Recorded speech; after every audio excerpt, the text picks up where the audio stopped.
Verbs in Action is a lesson on spelling, punctuation, and grammar.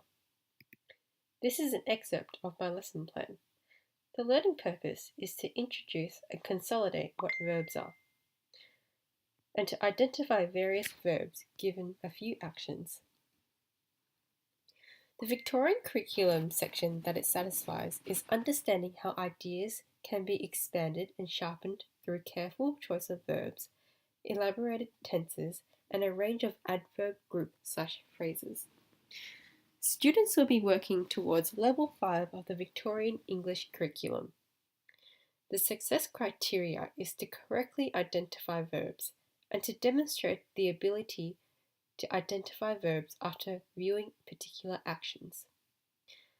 For the assessment, all students will participate in a whole class discussion where they will share their answers. Feedback will be given accordingly, and students' workbooks will be checked for completion of tasks. The lesson started off with the students sitting in a circle.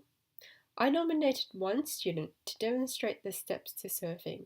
Now, this idea came because the students just came from a surfing camp. So there are 6 steps to surfing, and for confidentiality reasons, I didn't take photos of the student demonstrating it, but I took photos of myself. So the first one is lying down on the surfboard.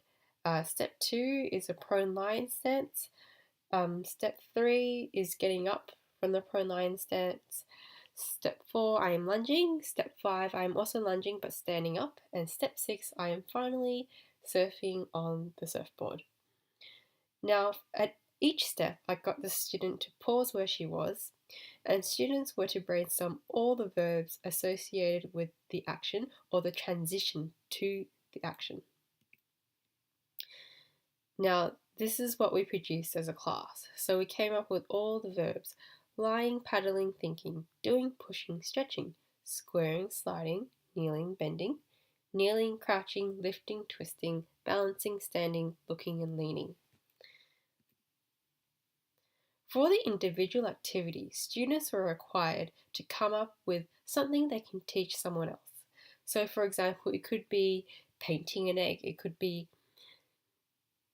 drawing a cat, it could be learning how to surf, walking your dog, for example. This student chose how to do magic tricks. So she had to think of all the verbs that are associated with doing a magic trick. So she had taking, pretending, holding, showing, telling, thinking, and guessing. Now, I was very impressed by the quality of this student's work because she is an EAL student and she does struggle a little bit with the language, but she managed to grasp the concepts well, and she went the extra mile and illustrated her verbs as well.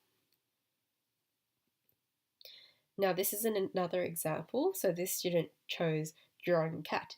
She had drawing, thinking, knowing, finishing, starting, doing, practicing. All students in the class participated in the activity. More advanced students are expected to produce high quality work. So instead of just coming up with the verbs, I had these students write out the instructions using verbs. Lower achieving students were given more assistance. I was able to help these students individually by prompting ideas using questions. Upon reflection, students enjoyed the lesson, particularly students who are kinesthetic learners. Having a student physically demonstrate actions encouraged more deeper thinking and analysis and actions being demonstrated.